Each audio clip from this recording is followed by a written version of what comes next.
കല്യാണം കഴിഞ്ഞിട്ടും നിങ്ങൾ വേർപിരിഞ്ഞ് നിന്നിട്ടാണോ നിൽക്കുന്നത്? ആർക്കെങ്കിലും വേണ്ടിയും എന്തെങ്കിലും വേണ്ടി അല്ലെങ്കിൽ വീട്ടുകാർക്ക് വേണ്ടിയൊക്കെ നിങ്ങൾ വേർപിരിഞ്ഞാണോ നിൽക്കുന്നത്? നിങ്ങളുടെ ലൈഫ് ആരും ഹാപ്പി അല്ല, നിങ്ങളുടെ കുട്ടികളുടെ കൂടെ ജീവിക്കാൻ പറ്റുന്നില്ല, അല്ലെങ്കിൽ നിങ്ങൾക്ക് ഒരുമിച്ച് ജീവിക്കാൻ പറ്റുന്നില്ല, അങ്ങനെയുള്ളവരാണോ നിങ്ങൾ? അങ്ങനെയുള്ളവരാണെങ്കിൽ എന്തുകൊണ്ടാണ് ആ സിറ്റുവേഷൻ നിങ്ങൾക്ക് വന്നതെന്നാണ് ആദ്യം ഞാൻ നോക്കി പറയുന്നത്. രണ്ടാമത്തെ കാർഡ്, അതെങ്ങനെ നമുക്ക് പരിഹരിക്കാം, എന്താണ് ഇപ്പോൾ നിങ്ങളുടെ ഒരു അവസ്ഥ.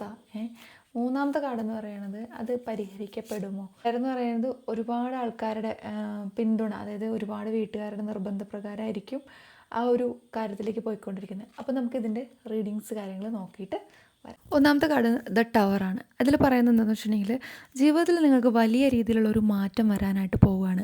അതായത് നിങ്ങൾക്ക് വലിയ രീതിയിലുള്ളൊരു മാറ്റം നിങ്ങൾക്ക് വന്നിട്ടുണ്ട്. നിങ്ങൾ പ്രതീക്ഷിച്ചതിനേക്കാളൊക്കെ തകിടം മറിഞ്ഞിട്ടുള്ളൊരു ലൈഫ് സ്റ്റൈലാണ് നിങ്ങൾ ജീവിച്ചുകൊണ്ടിരിക്കുന്നത്. കാരണം നിങ്ങൾ പല കാര്യങ്ങളും ഹൈഡ് ചെയ്ത് വെച്ചാണ് ജീവിക്കുന്നത്.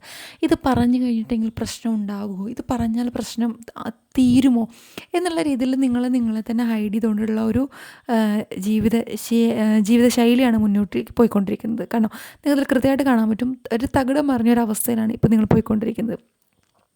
അതുപോലെ തന്നെ പഴയ രീതിയിലുള്ള പല തരത്തിലുള്ള ജീവിത സ്റ്റൈലും, നിങ്ങളിപ്പോൾ നല്ല രീതിയിൽ ജീവിക്കുന്ന ഒരാളായിരിക്കാം, നല്ല രീതിയിലൊരു ഫുഡ് പാറ്റേൺ നിങ്ങൾക്ക് ഉണ്ടായിരിക്കാം, അല്ലെങ്കിൽ ഒരു വസ്ത്രധാരണം നിങ്ങൾക്ക് ഉണ്ടായിരിക്കാം. പക്ഷെ അതിനെല്ലാം മറികടന്നുകൊണ്ട് മറ്റുള്ളവരുടെ നിർബന്ധത്തിന് വേണ്ടിയിട്ട് അത് കഴിക്കൂ, ഇത് കഴിക്കൂ, അങ്ങനെ കഴിക്കൂ, ഇങ്ങനെ കഴിക്കൂ എന്നൊക്കെ കോമൺ ആയി ഞാൻ പറയുകയാണ്. അപ്പോൾ ആ ഒരു സ്റ്റൈലിലേക്ക് നിങ്ങൾ എത്തിപ്പെട്ടുകൊണ്ടിരിക്കുകയാണ്. കാരണം നിങ്ങളുടേതായിട്ടുള്ള വികാരങ്ങൾക്ക് യാതൊരു തരത്തിലുള്ള പ്രാധാന്യം ഇല്ല എന്ന് നിങ്ങൾ മനസ്സിലാക്കുന്ന ഒരു സിറ്റുവേഷൻ. അതായത് നിങ്ങൾക്ക് തുറന്ന് പറഞ്ഞു കഴിഞ്ഞിട്ടുണ്ടെങ്കിൽ അവിടെ നിന്ന് നിങ്ങൾക്ക് രക്ഷപ്പെടാനുള്ള എല്ലാ ഓപ്ഷൻസ് കാര്യങ്ങൾ നിങ്ങൾക്ക് വരുന്നുണ്ട്. അപ്പോൾ നിങ്ങളൊരു വിവാഹം കഴിഞ്ഞ് വന്ന് നിങ്ങളുടെ ഒരു ലൈഫ് സ്റ്റൈൽ എന്ന് പറയുന്നത് മറ്റുള്ളവരുടെ വികാരത്തിന് ഒരു യാന്ത്രികമായിട്ട് പ്രവർത്തിക്കുക എന്നുള്ളതാണ്. കാരണം അവിടെ നിന്ന് മാത്രമല്ല, നിങ്ങൾക്ക് നല്ല രീതിയിലുള്ള മാറ്റങ്ങൾ, അതായത് സഡൻ ചേഞ്ചാണ് വരുന്നത്. ഒരു നിങ്ങൾ പ്രതീക്ഷിക്കാത്ത ചേഞ്ചസാണ് നിങ്ങളുടെ ഈ ഒരു ലൈഫിലേക്ക് വന്നുകൊണ്ടിരിക്കുന്നത്. അവിടെ തന്നെ നിങ്ങൾക്ക് പറയാൻ പറ്റാത്ത ഒരുപാട് കാര്യങ്ങളുണ്ട്. ചിലതൊക്കെ നിങ്ങൾ മൂടി വെച്ചിട്ടുണ്ടെങ്കിലും സത്യങ്ങൾ കാര്യങ്ങളൊക്കെ പുറത്തേക്ക് വന്ന് അതൊക്കെ ചോദ്യം ചെയ്യപ്പെടുന്ന സാഹചര്യങ്ങളിലൂടെയൊക്കെ നിങ്ങൾ കടന്നു പോയിട്ടുണ്ട്. ഇനി പറഞ്ഞു കഴിഞ്ഞിട്ടുണ്ടെങ്കിൽ ബുദ്ധിമുട്ടാവുമോ, അല്ലെങ്കിൽ എന്തെങ്കിലും പ്രശ്നങ്ങളുണ്ടാവുമോ എന്നൊക്കെ ചിന്തിക്കുന്നുണ്ടെങ്കിൽ അപ്രതീക്ഷിതമായിട്ടുള്ള എല്ലാ പ്രശ്നങ്ങളെയും നിങ്ങൾ നേരിട്ടുണ്ട്. അതായത് ഒരു ജീവിതശൈലിയിലുള്ള മാറ്റങ്ങൾ നിങ്ങൾക്ക് അംഗീകരിക്കാൻ പറ്റുന്നില്ല. അതായത് അംഗീകരിക്കാൻ ബുദ്ധിമുട്ടുണ്ടായിരിക്കും. നമ്മൾ നല്ല രീതിയിൽ ജീവിച്ച് വന്നുകൊണ്ടിരിക്കുന്ന ആൾക്കാർ പെട്ടെന്നൊരു വിവാഹം കഴിഞ്ഞു എന്ന് പറഞ്ഞിട്ട് ആ ഒരു ജീവിതശൈലി, ഇപ്പോൾ അവരെടുത്ത് തരുന്ന ഡ്രസ്സുകൾ കാര്യങ്ങൾ അവർക്ക് വേണ്ടി മാത്രം ജീവിക്കാം. സഡനായിട്ടുള്ള ഒരു ചേഞ്ച് നിങ്ങൾക്ക് ഉൾക്കൊള്ളാൻ പറ്റാത്തതാണ് നിങ്ങളുടെ ഏറ്റവും വലിയ പ്രശ്നം. കാരണം നിങ്ങൾക്ക് തുറന്നു പറഞ്ഞിട്ടുണ്ടെങ്കിൽ ഉണ്ടാകുന്ന വൈകാരികമായിട്ടുള്ള ഒരുപാട് കാര്യങ്ങളുണ്ട്. അവരെന്ത് വിചാരിക്കും എന്നാൽ അങ്ങനെയൊന്നും നിങ്ങൾ അഡ്ജസ്റ്റ് ചെയ്യേണ്ട യാതൊരു തരത്തിലുള്ള കാര്യങ്ങളും വരുന്നില്ല. പിന്നെ ഒന്നെന്ന് വെച്ചിട്ടുണ്ടെങ്കിൽ നിങ്ങൾക്ക് ഒരു കുറ്റബോധമുണ്ട്. അത് തത്തുല്യമല്ലേ എന്നുള്ളൊരു കുറ്റബോധം നിങ്ങൾ പലരുടെയും മനസ്സിൽ തോന്നുന്നുണ്ട് അല്ലേ. അപ്പോൾ തത്തുല്യം തന്നെയാണ് നിങ്ങൾ ആ നിൽക്കുന്ന സ്റ്റേജ് എന്ന് പറയുന്നത്, തുല്യത നിറഞ്ഞിട്ടുള്ള സ്റ്റേജ് തന്നെയാണ്. അവിടെ നിങ്ങൾ വിഷമിക്കേണ്ട യാതൊരു കാര്യങ്ങളും വരുന്നില്ല. പലരുടെയും മനസ്സിലുള്ള ഒരു കാര്യമാണ്, അവിടെ ഒരു തുല്യത ഇല്ലേ, എനിക്കൊരു തുല്യത ഇല്ലേ എന്നുള്ളത് ഉണ്ട്. അതുകൊണ്ട് നിങ്ങൾ ഒരുപാട് സാക്രിഫൈസ് ചെയ്തിട്ട് നിങ്ങൾ വിഷമിക്കുന്ന സാഹചര്യങ്ങളുണ്ട്. അപ്പോൾ ഈ സഡൻ ആയിട്ടുള്ള ഈ ഒരു ചേഞ്ച് നിങ്ങൾ കുറച്ചൊക്കെ ഓപ്പണായി പറയുക, കാര്യങ്ങൾ ഓപ്പണായിട്ട് ചെയ്യുക.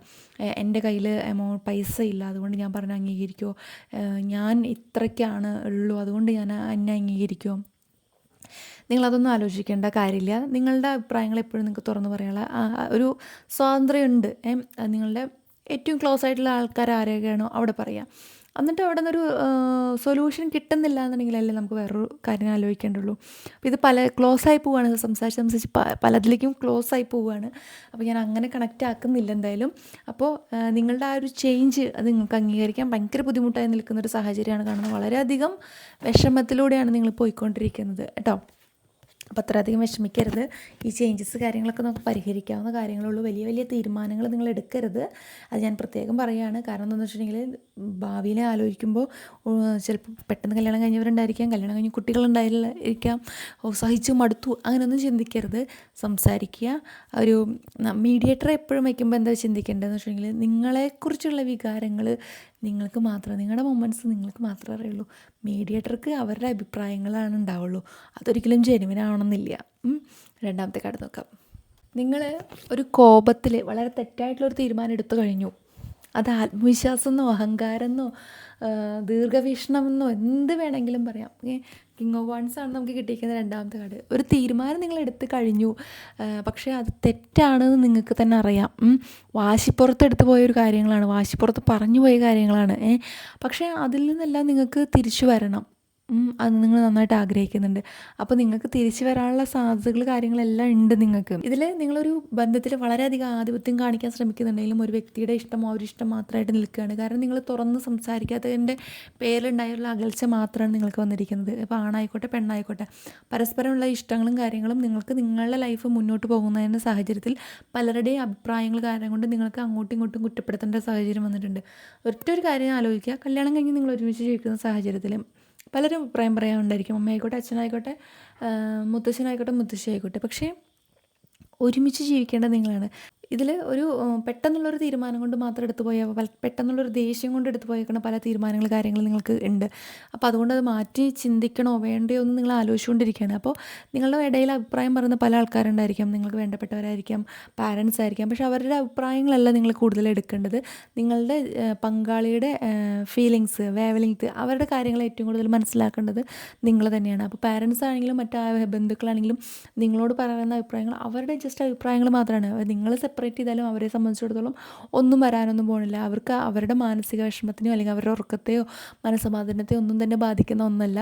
അപ്പോൾ നിങ്ങൾ നിങ്ങളുടെ ദേഷ്യം കൊണ്ടെടുത്ത തീരുമാനങ്ങളൊക്കെ ഒന്നും കൂടി പുനഃപരിശോധിക്കുക. കാരണം ഒരു ആധിപത്യം കാണിക്കല്ല നിങ്ങൾ വേണ്ടത്.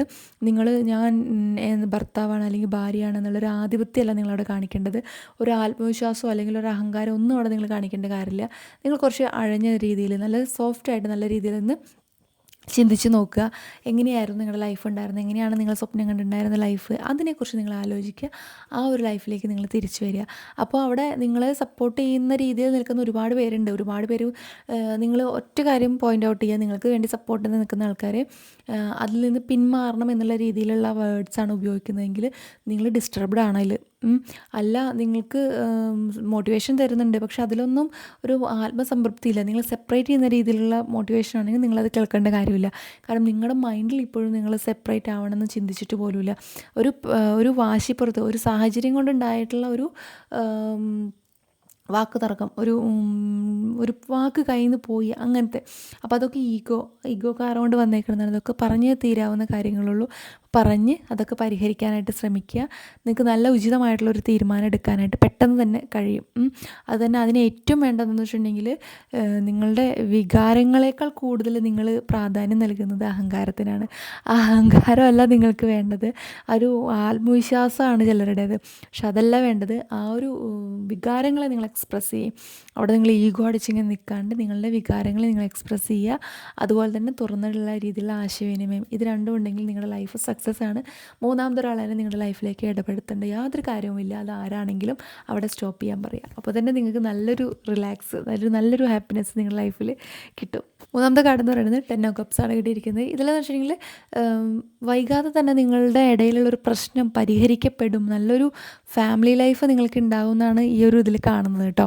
കാരണം എന്ന് വെച്ചിട്ടുണ്ടെങ്കിൽ പ്രതീക്ഷിച്ച പോലെ കാര്യങ്ങളൊന്നും നടക്കുന്നില്ല, ഭയങ്കര വിഷമത്തിലാണ്, ഭയങ്കര സങ്കടത്തിലാണ്, അങ്ങനെയുള്ളൊരു വിഷമങ്ങളും കാര്യങ്ങളൊക്കെ നിങ്ങളുടെ ലൈഫിലുണ്ട്. കാരണം കാര്യങ്ങളൊന്നും ഇപ്പോഴും സക്സസ് ആയിട്ടില്ല, കാര്യങ്ങളൊന്നും ഇപ്പോഴും ഒരു സോഫ്റ്റ് ആയിട്ടല്ല നടന്നുകൊണ്ടിരിക്കുന്നത്. കാരണം പലരുടെ അഭിപ്രായങ്ങളുണ്ട്. ഇപ്പോൾ നിങ്ങളുടെ വീട്ടിൽ തന്നെ എടുക്കുകയാണെന്നെങ്കിൽ പലരും നിങ്ങളോട് പറഞ്ഞു തരുന്ന പലരാണ്. നിങ്ങളുടെ ദാമ്പത്യത്തിലെ ലൈഫിലേക്ക് കടന്ന് കയറി ആക്രമിക്കുന്ന പലരും നിങ്ങൾക്ക് ചുറ്റുമുണ്ട്. അത് നിങ്ങളുടെ വീട്ടിലുള്ള പലരും ആയിരിക്കാം, നിങ്ങൾക്ക് വേണ്ടപ്പെട്ടവരായിരിക്കാം. പക്ഷേ നിങ്ങൾ ഓപ്പണായിട്ട് അവരോട് പറയാത്ത രീതിയിലുള്ള കാര്യങ്ങളുണ്ടായിരിക്കും. അവർ പറയുന്നതെല്ലാം ശരിയാണെന്നുള്ളതാണ് അവരുടെ ധാരണ. പക്ഷേ അത് തെറ്റിദ്ധാരണയാണെന്നുള്ളത് മനസ്സിലാക്കി കൊടുക്കുക എന്നുള്ളതാണ് നിങ്ങളുടെ ഉത്തരവാദിത്തം. അതാണ് നിങ്ങൾക്ക് ഇപ്പം മുന്നിലേക്ക് വെക്കേണ്ട ഒരു സ്റ്റെപ്പ്. അവരെന്ത് വിചാരിക്കും എന്നുള്ളതിലുപരി നിങ്ങളുടെ ലൈഫ് എന്താണ് എന്നാണ് നിങ്ങൾ ചിന്തിക്കേണ്ടത്. പലരുടെയും അഭിപ്രായങ്ങളുണ്ടായിരിക്കാം. ചില വീടുകളിലൊക്കെ ഏഷണികളിൽ കുശുമ്പ്, കുന്നായ്മകൾ, പാരവയ്പ്പ് കാര്യങ്ങളൊക്കെ ഉണ്ടായിരിക്കാം. പക്ഷേ നിങ്ങളെപ്പോഴും മനസ്സിലാക്കേണ്ടത് ഹസ്ബൻഡ് ആൻഡ് വൈഫ് എന്ന് പറയുന്നത് നിങ്ങൾ സെപ്പറേറ്റ് ചെയ്യാനല്ല വിവാഹം കഴിക്കേണ്ടത്, നിങ്ങൾ ഒരുമിച്ച് ജീവിക്കാനാണ്. പലരുടെയും ആശയങ്ങൾ കാരണം കൊണ്ട് നിങ്ങളൊരു പക്ഷേ രണ്ട് തരത്തിൽ നിന്നേക്കാം. അതൊന്നും നിങ്ങൾ ഒരു തരത്തിലും ഉൾക്കൊള്ളേണ്ട കാര്യമില്ല. പിന്നെ നിങ്ങൾ കുറച്ച് ഈഗോ കാര്യങ്ങളൊക്കെ ഉള്ളൊരു കൂട്ടത്തിലാണ്. അതെല്ലാം ദൈവാനുഗ്രഹം കൊണ്ട്, അതായത് നിങ്ങളുടെ ഈ റിലേഷൻഷിപ്പ് എന്ന് പറയുന്നത് നല്ല രീതിയിലുള്ളൊരു ഫുൾഫിൽമെൻറ്റ് വരുന്ന ഒരു ഡ്രീംസ് കാര്യങ്ങളെല്ലാം ഫുൾഫിൽ ചെയ്യുന്ന നല്ലൊരു ഫാമിലി ലൈഫ് കിട്ടുന്നത് നിങ്ങൾക്ക് നല്ല രീതിയിലുള്ള ദൈവാനുഗ്രഹമുള്ള ആൾക്കാരാണ്. അപ്പോൾ ആ ഒരു ദൈവാനുഗ്രഹം കൊണ്ട് തന്നെ ആര് എന്ത് എങ്ങനെ ഏഷണി അയച്ചു കഴിഞ്ഞിട്ടുണ്ടെങ്കിലും നിങ്ങൾ സെപ്പറേറ്റ് ചെയ്യാനായിട്ട് സാധിക്കില്ല. ഒരു താൽക്കാലിക ഒരു അകലം അവരെ സന്തോഷിക്കാന്നുള്ള രീതിയിൽ. കാരണം എന്ന് വെച്ചിട്ടുണ്ടെങ്കിൽ അവരെന്ന് ഞാൻ എടുത്തു പറയാനുള്ള കാരണം ഇതിൻ്റെ ഇടയിൽ നിങ്ങൾക്ക് നിൽക്കുന്ന ഒരു വ്യക്തി നിങ്ങൾക്ക് നല്ല രീതിയിൽ ഫീൽ ചെയ്യുന്നുണ്ട് അല്ലേ? അങ്ങനൊരു വ്യക്തി നിങ്ങളുടെ ഇടയിൽ നിൽക്കുന്നുണ്ട്. നിങ്ങൾക്ക് വേണ്ടപ്പെട്ടവരെ തന്നെയായിരിക്കാം. പക്ഷേ അതെടുത്ത് പറയാനായിട്ട് എനിക്ക് കഴിയില്ല ആരാണ് എങ്ങനെയാണെന്നുള്ളത്. നിങ്ങൾക്ക് അത്യാവശ്യം നല്ല രീതിയിൽ കണക്ട് ചെയ്യുന്ന, നല്ല രീതിയിൽ ബന്ധത്തിൽ വരുന്ന, നല്ല രീതിയിലുള്ള ആം, സഹോദരി ബന്ധം അല്ലെങ്കിൽ സഹോദര ബന്ധം, മാതൃതുല്യം, അങ്ങനെയുള്ള നിങ്ങൾക്ക് കണക്റ്റഡ് ആക്കാൻ പറ്റുന്ന ഒരാൾ, നല്ല അടുപ്പത്തിലുള്ള ഒരു വ്യക്തി നിങ്ങൾക്ക് നല്ല രീതിയിൽ ഉപദേശം തരുന്നുണ്ട്. നല്ല രീതിയിൽ മൗനം പാലിച്ചിട്ട് അവർ നല്ല രീതിയിൽ നിങ്ങളുടെ ലൈഫിനൊക്കെ തകർത്തുകൊണ്ടിരിക്കുകയാണ്. നിങ്ങൾക്കത് മനസ്സിലായിക്കൊണ്ടിരിക്കുകയാണ്. അപ്പോൾ നിങ്ങൾ മനസ്സിലാക്കേണ്ട ഒരു കാര്യം എന്ന് വെച്ചിട്ടുണ്ടെങ്കിൽ, നിങ്ങൾക്ക് ഓൾമോസ്റ്റ് കള്ളൻ വെളിച്ചത്തെത്തിക്കഴിഞ്ഞു. ആദ്യമൊന്നും നിങ്ങൾക്ക് അറിയണ്ടായിരുന്നില്ല എന്താണ് കാര്യം എന്നുള്ളത്. ഇപ്പോൾ ഓൾമോസ്റ്റ് കള്ളൻ വെളിച്ചത്തെത്തി എന്നുള്ളതാണ്. പിന്നെ നിങ്ങൾക്ക് നല്ലൊരു ഫാമിലി ലൈഫ്, സക്സസ് ചെയ്യുന്നൊരു ഫാമിലി ലൈഫ് തന്നെ ഇവിടെ കാണുന്നുണ്ട്. സോ എത്ര കള്ളത്തരം ആര് കാണിച്ചു കഴിഞ്ഞാലും എല്ലാ കാര്യങ്ങളും പുറത്തേക്ക് വരും. അവർ ചെയ്തതിനൊക്കെ അവർക്ക് പുറത്തേക്ക് വന്ന് കാര്യങ്ങൾ കിട്ടുകയും ചെയ്യും. അവരെന്താണോ നിങ്ങളോട് കാണിച്ചത് അത് അവരുടെ ലൈഫിലേക്ക് ഒരു പക്ഷേ സംഭവിച്ചേക്കാം. കാരണം ഡിവൈൻ ലവ്, നിങ്ങൾ നല്ല രീതിയിലുള്ള അനുഗ്രഹമുള്ള, നല്ല രീതിയിൽ സ്നേഹിക്കാൻ വേണ്ടി വിധിക്കപ്പെട്ടവരാണ്. അതുപോലെ തന്നെ നിങ്ങളുടെ ഹാപ്പിനെസ്, ഉള്ളിലുള്ള ഹാപ്പിനെസ് എല്ലാം നിങ്ങൾക്ക് പുറത്തേക്ക് കൊണ്ടുവരാൻ പറ്റും. നല്ല രീതിയിലുള്ളൊരു സപ്പോർട്ടായിട്ടുള്ള, നല്ല രീതിയിൽ നിങ്ങൾ ശരിയാണ് എന്നുള്ളൊരു രീതിയിലൊക്കെ ലൈഫ് മാറി നല്ല രീതിയിൽ നിങ്ങൾക്ക് മൂവ് ചെയ്യാനായിട്ട് സാധിക്കും. പിന്നെ നിങ്ങൾ ചിന്തിക്കേണ്ട ഒരു കാര്യം വെച്ചാൽ, ചെറിയ ചെറിയ പ്രശ്നങ്ങളാണ് നിങ്ങളുടെ ലൈഫിൽ ഏറ്റവും വലിയ പ്രശ്നങ്ങളാവണത്. ചിലപ്പോൾ കറിക്ക് ഉപ്പ് കൂടി എന്നുള്ള കാര്യം കൊണ്ടായിരിക്കും നിങ്ങൾ ഏറ്റവും വലിയൊരു പ്രശ്നത്തിലെത്തിയിരിക്കുന്നത്. അപ്പോൾ അങ്ങനെയുള്ള ചെറിയ ചെറിയ കാര്യങ്ങളൊക്കെ എന്ന് വെച്ചാൽ വിട്ട് കളയുക. വലിയ വലിയ പ്രശ്നങ്ങൾ ഉണ്ടാവട്ടെ എന്നല്ല ഞാൻ പറയുന്നത്, ചെറിയ ചെറിയ കാര്യങ്ങളൊക്കെ വിട്ട് കളയുക. ചെറിയ ചെറിയ കാര്യങ്ങളൊക്കെ വിട്ട് കളയുക. അതുപോലെ തന്നെ നിങ്ങൾക്ക് ചെറിയ ചെറിയ കുടുംബ വഴക്കുകൾ ഉണ്ടാകാനുള്ള സാഹചര്യങ്ങൾ അതിൽ നിന്ന് കണക്ട് ചെയ്യാൻ പറ്റുന്നുണ്ടെങ്കിൽ, അതായത് അതിൽ നിന്ന് കണക്ട് ചെയ്ത് വരുന്നുണ്ടെങ്കിൽ ഉടനെ തന്നെ സ്റ്റോപ്പ് ചെയ്യുക അത്തരം സംസാരങ്ങൾ. അങ്ങനൊരു കാര്യം കൂടി പറയുന്നുണ്ട്. കാരണം ഇപ്പോൾ ഇല ചവിട്ടി വഴക്കുണ്ടാക്കുക എന്നുള്ള മലയാളത്തിലൊരു പദപ്രയോഗമുണ്ട്. അങ്ങനെ ഒരു കാര്യം നിങ്ങളുടെ ലൈഫിൽ കാണുന്നുണ്ട്. നന്നായി പോയിക്കൊണ്ടിരിക്കുന്ന ഒരാളുടെ ലൈഫിൽ വെറുതെ വഴക്കുണ്ടാക്കുന്ന ഒരു സാഹചര്യം കൂടി കാണുന്നുണ്ട്. അപ്പോൾ ഇത് നിങ്ങളായിട്ട് കണക്റ്റ് ആവുന്നുണ്ടെങ്കിൽ കമൻറ്റ് ചെയ്യുക. നിങ്ങളുടെ ദാമ്പത്യ ലൈഫ് എന്ന് പറയുന്നത് ഒരു ഏഷണി കൊണ്ടോ ഒരു പാര കൊണ്ടോ ഒക്കെ ഇങ്ങനെ അങ്ങോട്ടും ഇങ്ങോട്ടും ഉലഞ്ചലാടിക്കൊണ്ടിരിക്കുന്ന ഒരു സാഹചര്യമാണ്. നിങ്ങൾ തുറന്ന ആശയവിനിമയം നടത്തുക. അതുപോലെ തന്നെ നല്ല രീതിയിൽ സംസാരിക്കുക. നല്ല രീതിയിൽ നിങ്ങളുടെ അഭിപ്രായങ്ങൾക്ക് വില കൊടുക്കുന്നുണ്ടോ എന്ന് നിങ്ങൾ പരിശോധിക്കുക. നല്ല രീതിയിലുള്ള അഭിപ്രായങ്ങൾ പറയുക. നല്ല രീതിയിൽ ഫാമിലിനെ കെയർ ചെയ്യുക. അതിപ്പോൾ ഹസ്ബൻഡാണെങ്കിലും വൈഫാണെങ്കിലും നല്ല രീതിയിൽ റെസ്പെക്റ്റ് ചെയ്ത് നല്ല രീതിയിലുള്ള കെയറിങ് കൊടുത്തുകൊണ്ട് നിങ്ങളെ സ്നേഹിക്കുന്നുണ്ടെങ്കിൽ, നിങ്ങൾക്ക് ചുറ്റുമുള്ളവർക്കും ഒന്നും തന്നെ ചെയ്ത് കഴിഞ്ഞിട്ടുണ്ടെങ്കിൽ നിങ്ങളതിന് ഒന്നും ചെയ്യാനായിട്ട്, നിങ്ങളുടെ ഒരു ലൈഫ് സ്റ്റൈൽ മാറ്റാനായിട്ട് സാധിക്കില്ല. അപ്പോൾ നിങ്ങൾക്ക് ഏകദേശം കാര്യങ്ങളൊക്കെ നിങ്ങൾക്ക് മനസ്സിലായിട്ടുണ്ടായിരിക്കും എന്ന് വിചാരിക്കുന്നു. നിങ്ങളായിട്ട് കണക്റ്റ് ആവുന്നുണ്ടെങ്കിൽ കമൻറ്റ് ചെയ്യുക. മറ്റൊരു വീഡിയോ ആയിട്ട് നമുക്ക് വീണ്ടും കാണാം. പേഴ്സണൽ റീഡിങ്ങിൻ്റെ കാര്യങ്ങൾ പലരും ചോദിച്ചിട്ടുണ്ടായിരുന്നു. അപ്പോൾ ഞാനിവിടെ നമ്പർ കാര്യങ്ങൾ ഡീറ്റെയിൽ കൊടുക്കാം. ആവശ്യമുള്ളവർ അതിലേക്ക് മെസ്സേജ് ചെയ്താൽ മതി. നൈറ്റ് മാത്രമായിരിക്കും നമ്മൾ അതിന് റിപ്ലൈ ചെയ്യുന്നുണ്ടാവുള്ളൂ. അപ്പോൾ നിങ്ങൾ പകൽ അയച്ചു കഴിഞ്ഞെങ്കിൽ, പകൽ നമുക്ക് ഒരുപാട് തിരക്കുകൾ കാര്യങ്ങൾ ഉള്ളത് കൊണ്ട് തന്നെ പകൽ നമുക്ക് ഓൺലൈനിൽ ഇരിക്കാനായിട്ടുള്ള സമയം കിട്ടില്ല. വൈകിട്ട് മാത്രമായിരിക്കും നമ്മൾ ഓൺലൈനിലുള്ള കാര്യങ്ങൾക്ക് മറുപടി നൽകുക കേട്ടോ. അപ്പോൾ എല്ലാവർക്കും നന്ദി, നമസ്കാരം.